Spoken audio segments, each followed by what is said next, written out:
राम राम, जय माँ भारती, जय हिंदुस्तान। आप सभी का मेरे YouTube चैनल सत्य साक्षात्कार में हार्दिक अभिनंदन एवं स्वागत है। मेन पार्ट में भारतीय जनता पार्टी के विधायक, सांसद, मंत्रियों का प्रशिक्षण शिविर हुआ।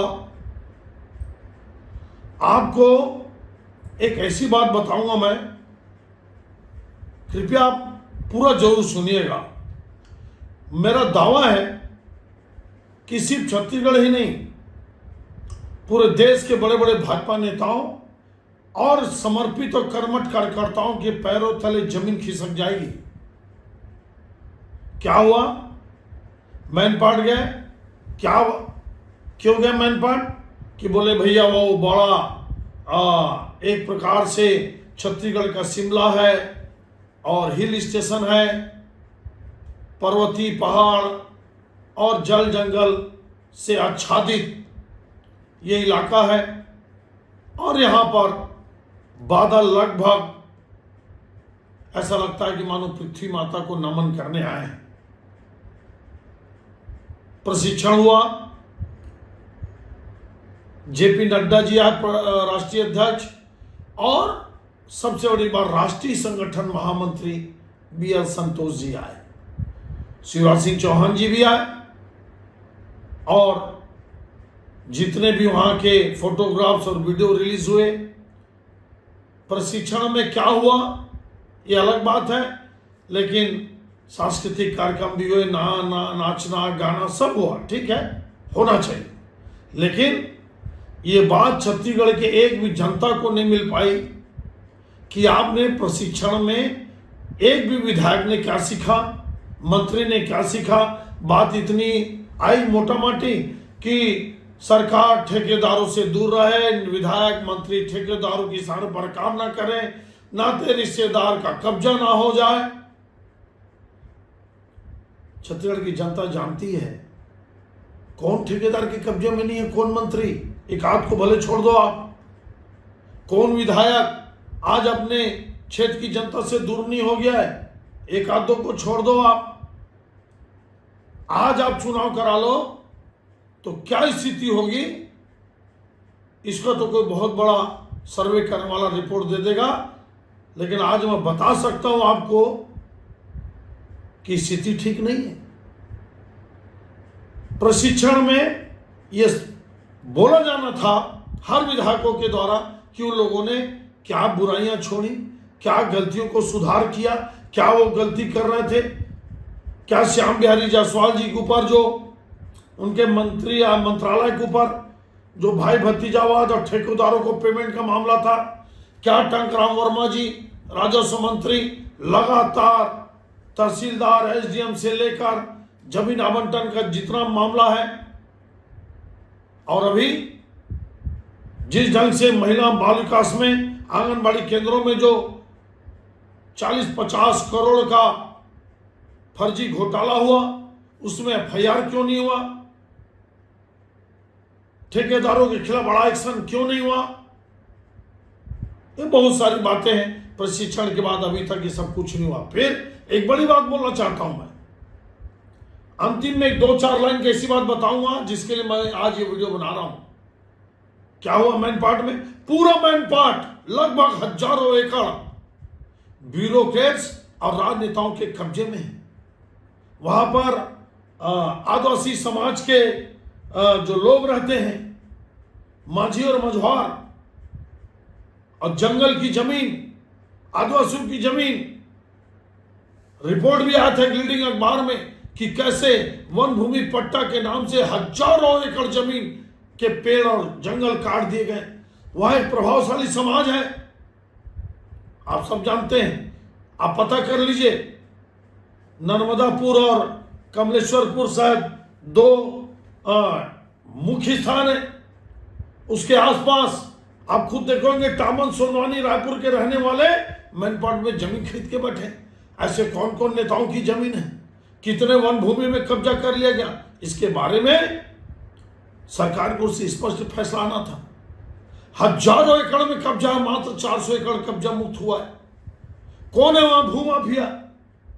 कौन वहां जंगल काट रहा है, कौन वहां फॉरेस्ट के साथ मिलकर वन भूमि के जमीन में कब्जा कर रहा है, पट्टा का घाल में चढ़ रहा है, किस प्रकार से बॉक्साइट के खदान के लिए जंगल काटे जा रहे हैं। अरे ठीक है, आपको मिनरल चाहिए तो पहले आप काटने के पहले या साथ साथ आप उतने पेड़ लगाओ ना। रोड की कोई कनेक्टिविटी नहीं। मैनपाट एक एरिया का नाम है, 40-50 गांव को मिलाकर मैनपाट बनता है। वहां पे जितने भी, चाहे ऊपर पानी की ओर बहने वाला मामला हो, दलदली इलाका हो, उल्टा पानी, सब जगह जो है उनकी कनेक्टिविटी आपस में कुछ नहीं है। वहां पर पर्यटक जाएंगे कैसे? ना खाने का, ना पीने का, ना रहने का कोई ठिकाना ठीक से। और सबसे बड़ी बात, उन किन दोषियों को जेल भेजा जाएगा जिन्होंने जंगलों को काट काट के पूरे जंगल को।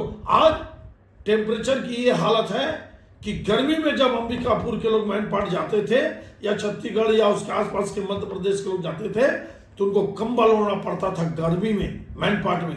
आज ये हो गया कि आसपास के लोग जब वहां जाते हैं या उनके जो घर हैं वो आज एसी लगाना चालू कर दिए। आखिर इस पर विचार होना था।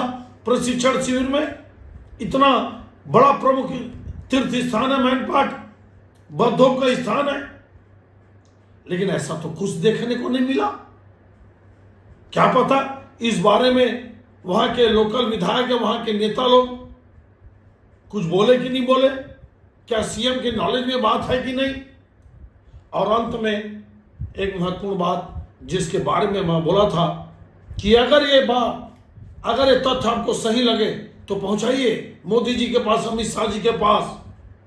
क्या हुआ? इन लोगों ने बोला प्रशिक्षण शिविर में बीएल संतोष जी, नड्डा जी, शिवराज सिंह चौहान जी और विनोद तावड़े जी कि हमको ठेकेदारों से दूर रहना है। अरे मेरे भाई,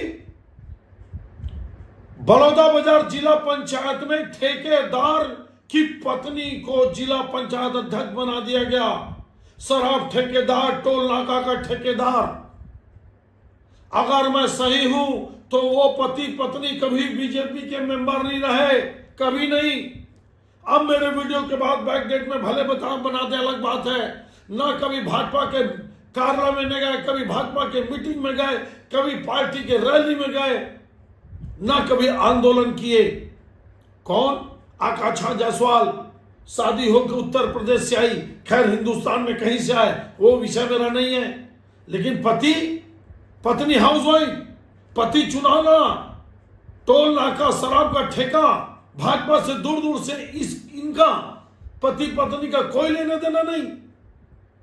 अब बताते हैं, चर्चा है पूरे बलौदाबाजार में। आप जिला पंचायत सदस्यों से पूछ रहे ना, करोड़ों अरबों का खेल खेला गया। और किन नेताओं के ऊपर आरोप लगा? टंकराम वर्मा जी जो खुद बलौदा हेडक्वार्टर के एमएलए हैं, और भाजपा के कद्दावर नेता, मालिक भाजपा के इस क्षेत्र के कहे जाने वाले शिवरतन शर्मा जी जो 4 बार चुनाव हार गए, और गौरीशंकर अग्रवाल जी, इन तीनों ने मिलकर, ये पूरा कार्यकर्ता दबे जुबान बोल रहे, इन तीनों ने मिलकर एक शराब ठेकेदार और टोल नाका ठेकेदार और ठेकेदार की पत्नी को जिला पंचायत अध्यक्ष बना दिया। जबकि पढ़ी लिखी एक युवा लड़की इंदू जांगड़े जो मल्टीनेशनल कंपनी को लाखों रुपए की नौकरी को छोड़कर भाजपा की विचारधारा से ओतप्रोत लड़की है, ये चुनाव जीती, इसको नहीं मनाया। जितने जिला पंचायत सदस्य थे वो बताया जाता है कि गीता वर्मा और ये इंदू जांगड़े के पक्ष में थे, फॉर्म भरने नहीं दिया। जैसे कि तेलंगाना में टी राजा सिंह को 3 बार के एमएलए को फॉर्म नहीं भरने दिया गया, वो तो चलो पार्टी का मामला था, वहां दादागिरी पार्टी की चल गई। यहां पर एक कमरे में बंद कर दिया गया ये तीनों महिलाओं को, और ठेकेदार की पत्नी को अकेले जाके फॉर्म भरा गया और पैसे का बंदर बाट हुआ। बता तो यहां तक जाता है कि जिला पंचायत अध्यक्षों को, जिला पंचायत सदस्यों को जो स्कॉर्पियो गाड़ी दी गई, लेकिन इन 3 नेताओं का भी खूब खिदमत किया गया। इन्हीं तीनों नेताओं को राजी किया गया ठेकेदार के द्वारा जिला पंचायत अध्यक्ष बनने के लिए। क्या एक्शन लेंगे बीएल संतोष जी? क्या ये बात पवन राय को नहीं मालूम? क्या ये बात अजय जायसवाल जी को नहीं मालूम? क्या ये बात नड्डा जी को नहीं मालूम? क्या ये बात अमित शाह जी को नहीं मालूम? क्या ये बात नरेंद्र मोदी जी को नहीं मालूम? नहीं मालूम है तो मालूम करिए। और क्या आप ठेकेदार को अध्यक्ष पद से हटाएंगे? क्या आप इंदु जांगड़े और गीता वर्मा को न्याय दिलाएंगे? क्या कार्यकर्ताओं का सम्मान किया जाएगा? ठेकेदार को दूर रखो, ठेकेदार को दूर रखो। अरे सर, आप ठेकेदार के पत्नी को जिला पंचायत अध्यक्ष बना दिए। दूर रखने की तो बात छोड़ो आप। ये चल रहा है और न जाने ऐसे खेल कितने इलाकों में और कहां कहां होते होंगे। ये पीड़ा, ये तकलीफ, ये दर्द भारतीय जनता पार्टी के कर्मठ ईमानदार कार्यकर्ताओं का दर्द है और इसका परिणाम भोगना पड़ेगा। देखो ना, यही कारण है जब गौरी शंकर जी चुनाव हार गए, यही कारण है शिवरतन शर्मा जी 4-4 बार हार गए। यही कारण है कार्यकर्ताओं का, अच्छे लोगों का और जनता के बीच में जब सही काम नहीं होगा और जब पार्टी विद द डिफरेंस वाली बात जनता को नहीं दिखेगी तो परिणाम अच्छे नहीं आएंगे। मैं फिर मांग करता हूं कि प्रशिक्षण शिविर में आग ने फैसला लिया कि ठेकेदारों को दूर रखा जाए, या तो ठेकेदार को ही जिला पंचायत अध्यक्ष बना गया और ये दोनों आकांक्षा जायसवाल और उनके पति अमित जायसवाल कभी भाजपा के न कार्यक्रम में दिखे। अगर दिखे होंगे तो वीडियो आप मांग लेना, कहां रैली में, कहां प्रदर्शन में। और ये कभी भाजपा के मेंबर नहीं रहे। अब पार्टी के समर्पित जो दोनों इंदु जांगड़े और डोमन गीता वर्मा था नाम, जिला पंचायत सदस्य दोनों, उनको रोका गया फॉर्म भरने से और चुनाव की प्रक्रिया को रोका गया। ये किसके इशारे पर हुआ? पार्टी क्या इसका जांच करेगी? क्या जिम्मेदार नेताओं के खिलाफ, अगर ये जिम्मेदार है ये तीनों नेता, तो क्या इनके खिलाफ एक्शन होगा? देखते हैं कथनी और करनी में कितना अंतर है। क्या कापू जो मेन स्थान है, कापू मेन पार्ट की बात कर रहा हूं, कापू से लेकर जो 30 किलोमीटर का रास्ता अपन बना दे तो धर्मजयगढ़ को जाकर जोड़ता है, ये सबसे बड़ी मांग है। इसकी भी क्या घोषणा होगी? क्या इसमें भी काम होगा? क्या मैन पार्ट को बचाया जाएगा? क्या सत्ता के पैसों के संसाधनों के लूट और खेल को रोका जाएगा? क्या ईमानदार कार्यकर्ताओं को न्याय मिल पाएगा? क्या प्रशिक्षण शिविर सिर्फ दिखावा रह जाएगा? आप बताइए, कमेंट्स करिए। यह आकलन विश्लेषण आपको कैसा लगा आप जरूर बताइए। जय हिंद, जय मां भारती।